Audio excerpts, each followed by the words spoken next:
the reality of the situation. You see the building in daylight, all the remains, and looking back, just it's so haunting, and it's so sobering. For the director of the National Institute of Flamenco, it's a Spanish gypsy art form, and it's been a vibrant part of Albuquerque for generations. The day after a horrible fire that destroyed the home of her livelihood was not a day to sit back and do nothing. Waking up this morning, it was go. Marisa Magallanes is looking forward past the flames. We have costumes to rebuild, a studio to rebuild, operations to get back up. And even in these early hours following the fire, she seems to be feeling pretty good.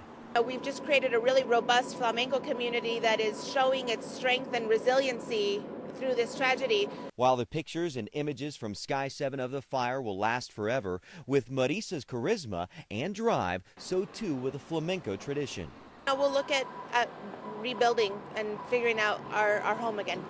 This Hummer shut down the Big Eye after a traffic stop turned into a dangerous situation. As soon as they approached the vehicle, he displayed a gun, and so they backed off and they set up the perimeter. The suspect behind the wheel, Jason Kearns, who the FBI says is a former marksmanship instructor for the Marines, and also the man accused of shooting down a sheriff's helicopter in 2005.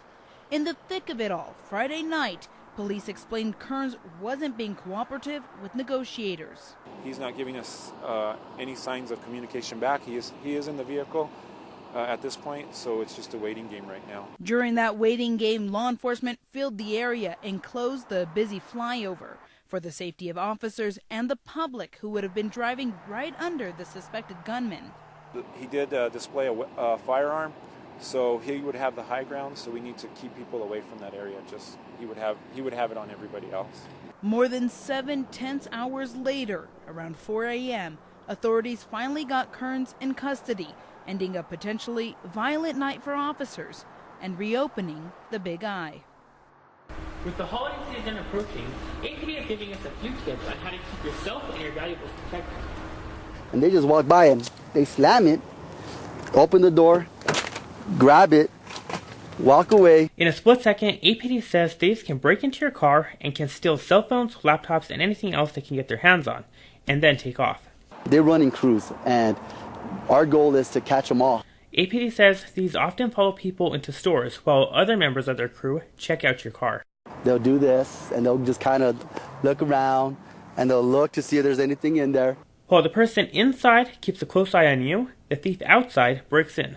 It's easy for them to grab the garage door opener, grab your registration or your insurance, steal whatever they're going to steal, and guess what? Now you've left. Now they have a house to match that garage door opener to. There are simple things you can do to keep yourself and your valuables protected. 1, never leave anything in plain view. And 2, always lock your doors.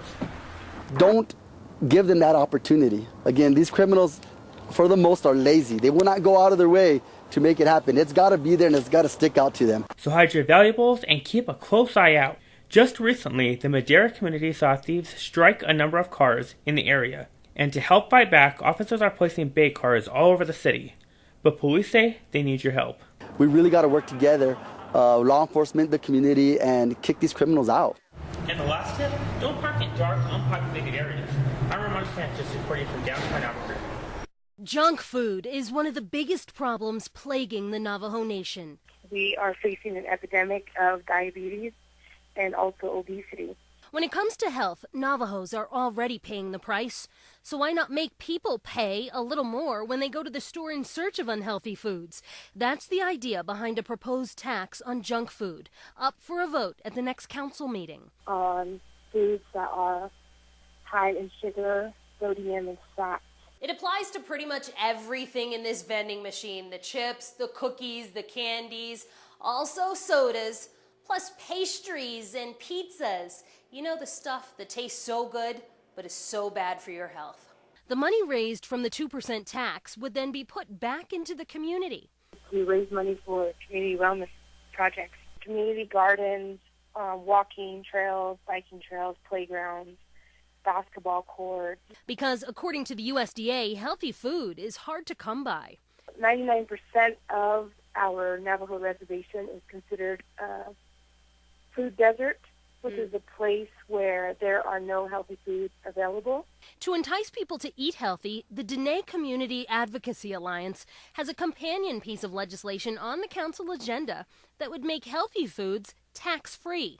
Healthy change that puts a little bit of money back in your pocket and could eventually add up to a big change. Tanya Mendes, KOAT, Action 7 News.